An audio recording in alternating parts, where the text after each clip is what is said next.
ప్రణాళికలతో దేవుణ్ణి మనం ఆరాధించాలా. ఒకవేళ దేవుని సన్నిధిలో గడిచిన సంవత్సరంలో దేవుని కోసం మనం ఏమన్నా చేయలేకపోయిన పనులు ఉంటాయి. సువార్త ప్రకటించడంలో కానీ, దేవుని యొద్దకు నడిపించడంలో కానీ, మరి ప్రార్థన జీవితంలో కానీ మనం ఒకరోజు చేసుకొని ఒకరోజు ప్రార్థన చేసుకోకుండా ఒక క్రమమైన ప్రార్థన జీవితం లేకుండా ఉంటే ఈ సంవత్సరం దేవుడు అడుగుతా ఉన్నాడు. ఈ సంవత్సరమైన ఒక క్రమమైన ప్రార్థనా జీవితం, మరి దానియేలు ముమ్మారు ప్రార్థన చేసినట్లు మనము చూడగలం.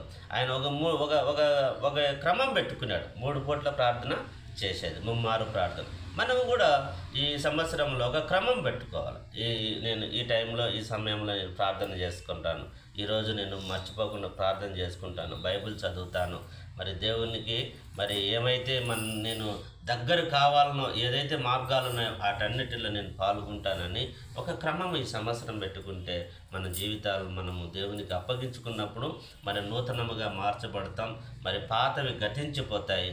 ఎందుకంటే మరి భూమి ఆకాశం గతించిపోయినా నా మాట గతించిపోదని దేవాది దేవుడే మనకు చెప్పినాడు. ఆయన మాట గతించిపోదు, కానీ భూమి ఆకాశము గాలి ఇవన్నీ గతించిపోతాయి, కానీ ఆయన మాట మాత్రము గతించిపోదు. కాబట్టి ఈ ఉదయకాలమున మరి దేవుని సన్నిధిలో మనం ఒక నిర్ణయం, ఒక తీర్మానం, దేవా ఈ సంవత్సరం నుంచి నేను నూతనముగా మార్చబడుతున్నాను, నా హృదయంలోకి నిన్ను ఆహ్వానిస్తున్నాను, నా హృదయంలో నీవే మొదటి స్థానం, నీకే మొదటి స్థానం, నా హృదయంలో నా బ్రతుకులో నీకే మొదటి స్థానం అని మనం దేవునికి ప్రార్థన చేస్తూ మరి పాత జీవితంలో దేవునికి అయిష్టమైనటువంటి